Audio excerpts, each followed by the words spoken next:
শিল্পী প্রমোদ রায়ের নাম অনেকের কাছে সুপরিচিত। আমি উদীয়মান চিত্রকর ও ভাস্কর প্রমোদ রায়ের কথা বলছি। ছবি আঁকায় এবং মূর্তি করায় তার সমান খ্যাতি। সে বাস করত নিমচাঁদ মল্লিক স্ট্রিটের একখানা ভাড়া বাড়িতে। স্ত্রী ছাড়া তার পরিবারে আর কোনো লোক নেই। বাড়িখানা ছোট হলেও তার কোনো অসুবিধা হতো না। নিচের তলায় তার কারুকক্ষ বা স্টুডিও। তার দিনগুলি কেটে যাচ্ছিল দিব্যি নির্ভাবনায়। কিন্তু হঠাৎ হলো এক মুশকিল। বিনা মেঘে বজ্রঘাতের মতো এক নোটিশ এসে হাজির, এ বাড়ি ছেড়ে তাকে উঠে যেতে হবে। কলকাতায় তখন ভাড়া বাড়ির একান্ত অভাব। পাড়ায় পাড়ায় উদ্বাস্তুদের ভিড়। মোটা টাকা সেলামি এবং দ্বিগুণ চতুর্গুণ ভাড়া দিতে চাইলেও খালি বাড়ি পাওয়া ভার হয়ে উঠেছিল। অধিকাংশ বাড়িওয়ালাই পুরনো ভাড়াটিয়া উঠে গেলে খুশি হয়, নতুন ভাড়াটিয়া বসিয়ে বেশি লাভ করবার লোভে। প্রমোদ বাড়িওয়ালার দাবি সহজে মানতে রাজি হলো না। বাড়িওয়ালা নালিশ করল, মামলা হলো এবং মামলায় হেরে গেল প্রমোদই। বাড়ি ছাড়বার জন্য সে সময় পেল মাত্র 1 মাস। ইতিমধ্যে ঘটতে লাগলো অদ্ভুত সব কাণ্ড। প্রমোদের ঠিক পাশের বাড়িতে থাকতো নরহরি দাস। মফস্বলের লোক, কলকাতায় বাস করত ব্যবসা সূত্রে। মাঝখানে একটা পাঁচিল টপকালে তাদের বাড়ির ছাদ থেকে অনায়াসে প্রমোদদের বাড়ির ছাদের উপর এসে পড়া যেত। নরহরির চেহারাখানি ছিল আদর্শ গদিওয়ালার মতো। মোটাসোটা বেঁটে সেটে কালো দেহ, চাঁদের মতো গোলাকার মুখমণ্ডল, সাজগোজ তথই বচন। সে পরম বৈষ্ণব। মাথায় চৈতন চুটকি, কপালে ও নাসিকায় তিলক মাটির চিহ্ন, কণ্ঠদেশে 3 সার তুলসীর মালা। অথচ তার অত্যন্ত দহরম মহরম ছিল মহাশক্তি ভৈরব ভট্টাচার্যের সঙ্গে। ভৈরবের চেহারা ছিল লম্বায় চওড়ায় দশাশই, হাস্য ছিল অট্টহাস্যের মতো এবং বাক্য ছিল হুঙ্কারের মতো। তান্ত্রিক ক্রিয়া ছিল তার পেশা। মদ্য আর মাংসই ছিল তার প্রধান পানীয় ও খাদ্য। কিন্তু চেহারায় ও চরিত্রে আকাশ পাতাল তফাৎ থাকলেও ভৈরব ও নরহরি দুজনেরই নেশা ছিল এক, এবং সেটা হচ্ছে দাবা খেলা। রোজ সন্ধ্যাবেলায় নরহরি তাম্বুল চর্বণ করতে করতে এবং ভৈরব তামাকু টানতে টানতে দাবা বোর্ডের ছকের সামনে বসে খেলায় বিভোর হয়ে থাকত। সে সময় তাদের দেখলে লোকে বলাবলি করত, এও যখন সম্ভবপর তখন বাঘে আর গরুতে মিলনই বা অসম্ভব হবে কেন? কিন্তু এমন মিলনেও বাঘরা পড়ল। আচম্বিত মেনিনজাইটিস রোগে নরহরি হলো গতাসু এবং সে বাড়ি ছেড়ে দিয়ে দেশে চলে গেল তার পরিবারবর্গ। ভেঙে গেল সেখানকার দাবা বোর্ডের সান্ধ্য আসর।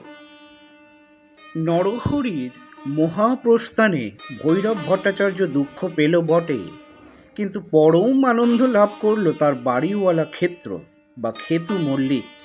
নরহরি ভাড়া দিত মাসিক 50 টাকা। খেতু মল্লিক এখন জোর পেয়ে দাবি করে বসল এককালীন 1000 টাকা সেলামি এবং মাসিক 150 টাকা ভাড়া। দিনকাল যা পড়েছে তার দাবি নিশ্চয় অপূর্ণ থাকতো না। এমনকি হবু ভাড়াটিয়ারা আনাগোনাও শুরু করে দিল। কিন্তু সহসা সংগঠিত হলো এক রোমাঞ্চকর ও অভূতপূর্ব ঘটনা। এক পূর্ণিমার রাত্রে পথ দিয়ে চলতে চলতে নরহরিদের পরিত্যক্ত তালাবন্ধ খালি বাড়ির বারান্দার দিকে তাকিয়ে বদন চাটুর্যে দেখল এক বিসদৃশ দৃশ্য। বারান্দার একপাশে চুপ করে দাঁড়িয়ে আছে মুখ সর্বাঙ্গ সাদা কাপড়ে ঢাকা এক সন্দেহজনক মূর্তি। বদন চেঁচিয়ে বললে, কে কে ওখানে দাঁড়িয়ে? কোনো সাড়া নেই। বদনের সঙ্গে ছিল টর্চ। সে তৎক্ষণাৎ টর্চের চাবি টিপে আলো জ্বেলে যা দেখল তা সম্ভবপরও নয়, যুক্তিসঙ্গতও নয়। সে মূর্তি হচ্ছে নরহরি দাসের। তার পেটের পিলে চমকে গেলেও নিজের চোখের ভ্রম ভেবে বদন চাটুর্যে আরও ভালো করে দেখবার চেষ্টা করলো। না, মোটেই চোখের ভ্রম নয়, ও মুখ অবিকল নরহরি দাসের। ভয়ে সাদা হয়ে গেল বদনের বদন। ঠকঠক করে কাঁপতে কাঁপতে আ বলে পাড়া কাঁপানো চিৎকার করে সে ঘন্টায় 20 মাইল বেগে দৌড় মারল নিজের বাড়ির দিকে। বলা বাহুল্য, খবরটা পাড়ার ঘরে ঘরে রটে যেতে বেশি দেরি লাগলো না। খেতু মল্লিক তেলে বেগুনে জ্বলে উঠে বললে, বদনা বেটা ভ্যাংচি দিতে চায়। নরহরি ছিলেন পরম বৈষ্ণব মানুষ। তিনি এখন গোলক ধামে বসে মনের সুখে বিশ্রাম করছেন। কোন দুঃখে আবার এই ছাই পৃথিবীতে ফিরে আসবেন? কিন্তু নরহরি যে এখনো সশরীরে বিরাজ করছে তার ওই ভাড়া বাড়িতেই পাড়ার আরও কেউ কেউ তার অকাঠ্য চাক্ষুষ প্রমাণ পেল। তবে দিনের বেলায় তাকে দেখা যায় না, এবং দিনের বেলায় তাকে দেখবার আশাও কেউ করে না। ফল দাঁড়ালো এই, প্রথমত নরহরির বাড়ির সুমুখ দিয়ে লোকে রাত্রে পথ চলাই ছেড়ে দিল। দ্বিতীয়ত, হবু ভাড়াটিয়ারা খেতু মল্লিককে একেবারেই বয়কট করলো। বিনা ভাড়াতেও নরহরির বাড়িতে বাস করবার মতো লোক আর পাওয়া যাবে বলে মনে হয় না। অবস্থা যখন এই রকম, ঠিক সেই সময় তান্ত্রিক ভট্টাচার্য এসে বাসনা প্রকাশ করল। খেতুবাবু, নরহরিদের বাড়িখানা আমি ভাড়া নিতে চাই। নিজের কানকেও বিশ্বাস করতে না পেরে খেতু মল্লিক বলল, তাই নাকি? খেতুবাবু, আমি হচ্ছি তন্ত্রসিদ্ধ মানুষ। বৈষ্ণবের প্রেতাত্মা আমাকে দেখলেই ভয়ে পিছোটান দেবার পথ পাবে না। খেতু মল্লিক তাড়াতাড়ি বলল, ঠিক বলেছ ভট্টাচার্য, তোমার সঙ্গে আমিও একমত। কিন্তু ভট্টাচার্য জানালো, আমি হচ্ছি গরিব। মাসে 30 টাকার বেশি ভাড়া দেবার শক্তি আমার নেই। খেতুবাবু বলল, বেশ, তাই হোক। নরহরির বাড়িতে এসে জাঁকিয়ে বসল ভৈরব ভট্টাচার্য। সত্য সত্যই মনে মনে তার দৃঢ় বিশ্বাস ছিল বৈষ্ণবের প্রেতাত্মা কিছুতেই শাক্তের নিকটবর্তী হওয়ার সাহস প্রকাশ করতে পারবে না। যখন প্রথম 2 রাত্রির মধ্যে নরহরির চৈতন্য চুটকি পর্যন্ত দেখা গেল না, ভৈরব তখন পাড়ার বাড়িতে বাড়িতে গিয়ে তন্ত্রের অপূর্ব মহিমা সম্বন্ধে জোর গলায় বক্তৃতা দিয়ে বেড়াতে লাগলো।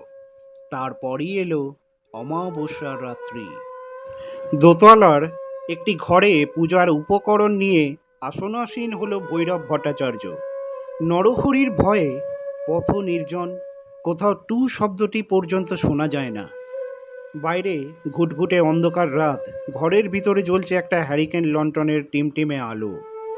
ভৈরব এক মনে 2 চক্ষু বুজে মন্ত্র জপ করছিল। আচমকা একটা বিকৃত অনুনাসিক কণ্ঠস্বর শোনা গেল, ভৈরব, এক চাল দাবা খেলবে বয়া?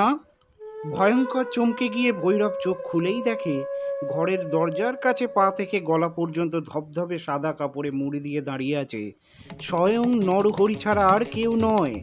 ভৈরবই সবচেয়ে বেশি চিন্ত নরহরিকে। তার চোখের ভ্রম হবার জো নেই। তারপর আর কিছু নয়, বিরাট এক আর্তনাদ এবং ভৈরবের ভূমিতলে পতন ও মূর্ছা। এরপর খেতু মল্লিক হতাশভাবে স্থির করল ওই ভুতুড়ে বাড়িখানা ভেঙে ফেলে একেবারে নতুন বাড়ি তৈরি করবে। কিন্তু হঠাৎ যখন শিল্পী প্রমোদ রায় এসে নরহরির বাড়িখানা ভাড়া নিতে চাইল, তখন খেতু মল্লিকের চেয়ে বিস্মিত লোক পৃথিবীতে আর কেউ ছিল না বোধ হয়। প্রমোদ বলল, কলকাতায় খালি বাড়ি পাওয়া এখন দুর্লভ ব্যাপার, অথচ বাড়িওয়ালার হুকুমে আর 1 হপ্তার মধ্যেই আমাকে উঠে যেতে হবে। সুতরাং আমার অবস্থা বুঝতেই পারছেন তো। খেতু মল্লিক বলল, বেশ বাবা, আমি বেশি ভাড়াও চাই না, তুমি মাসে 25টি টাকা দিও। তাহলে এই 25 টাকা অগ্রিম নিয়ে 3 বছরের করারে আমাকে চুক্তিপত্র লিখে দিন। আচ্ছা।